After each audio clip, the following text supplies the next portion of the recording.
Good evening, everyone. How are you? So tonight we're going to talk about the current state of things for our economy, which, as we have been discussing, are pretty dire. And now we are finding that Trump is meeting with the reality of the things that he has set upon us. We got some numbers today. First of all, the gross domestic product went negative for the first time in 3 years. That was one thing. We're going to discuss that. The second thing was job growth. The ADP numbers were out. 60 some odd thousand. Expectation was more than twice or three times that. And just the news this week has been bleeding out. Negative, negative, negative. Yesterday, we had consumer sentiment come out from the conference board. The conference board said it was the worst reading since October of 2011. Housing starts have slowed. So you get the overall picture that the chicken has come home to roost. And as we end the first quarter GDP, that doesn't even count the so-called Liberation Day.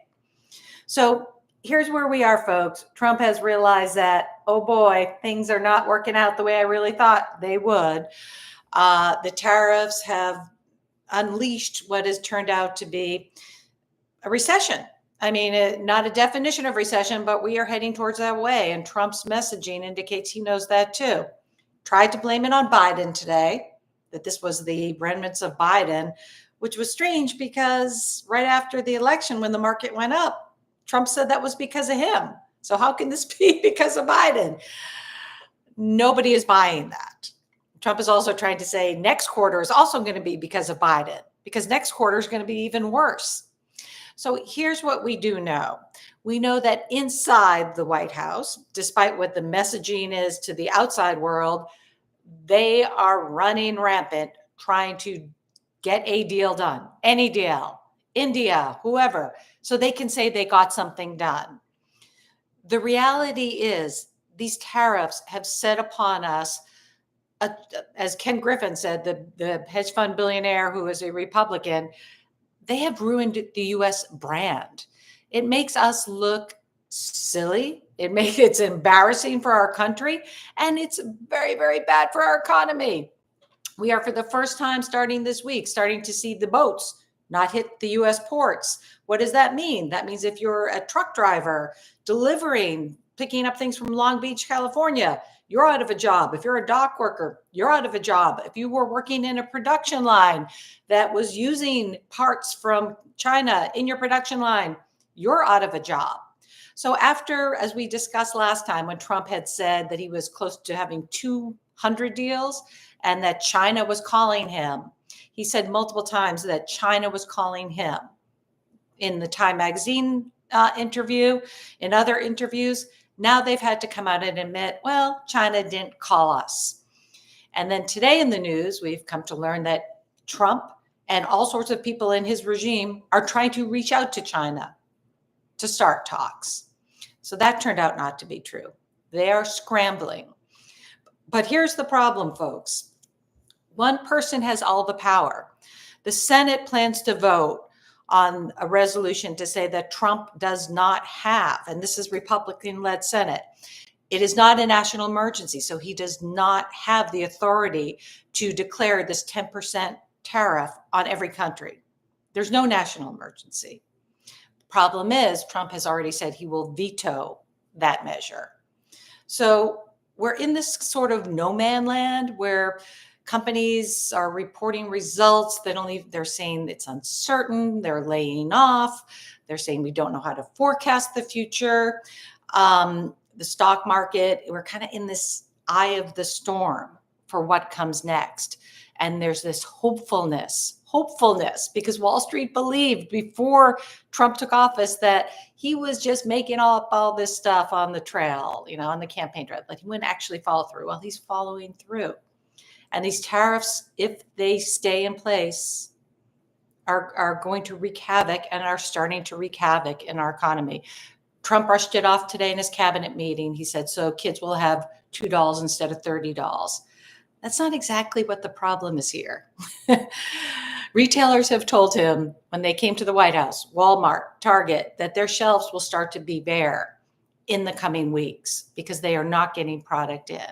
That's inflationary. It's scary for the economy, and there is no plan.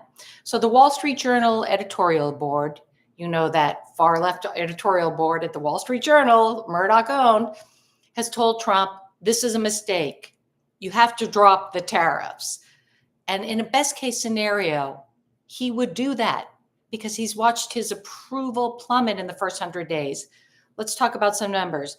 The S&P 500 during his first 100 days was the worst for any president since Gerald Ford in 1974. His approval on the economy, which was his number one issue other than immigration, is in the high 30s, low 40s at best. 71% of Americans believe that their prices are going to go up. They don't believe this story that inflation is coming down. So the report card on which almost half of Americans gave Trump an F for the first 100 days is bad. It tells you have to do something differently. The problem is he's backed himself into a corner and he doesn't want to look weak, although, because he just said in an interview with The Atlantic that he runs the country and runs the world in his mind is what he's portraying to the outside. But on the inside, in the inner workings of the White House, it's the Keystone cops trying to figure out a way to get out of this, trying to come up with deals so they can placate Wall Street that things aren't as bad as they are until things start to take place.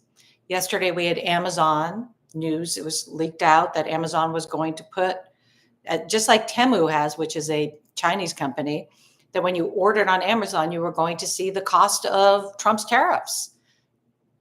Carolyn Leavitt, the White House press secretary, went crazy. Then Trump called Jeff Bezos because Jeff Bezos has things he needs from our government for his other businesses, and they pulled back.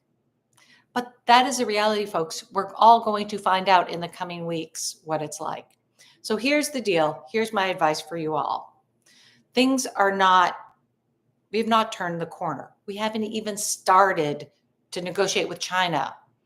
China hasn't picked up the phone yet for anyone in the Trump regime. Things are about to get bumpy. It's going to start to feel at certain points like goods are missing that we counted on because this is happening so quickly.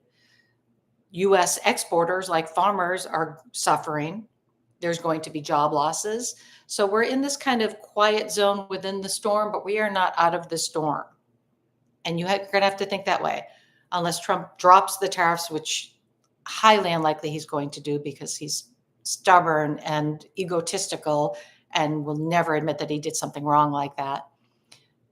Just prepare yourself to strap in, play it safe, watch what's happening, and just stay tuned.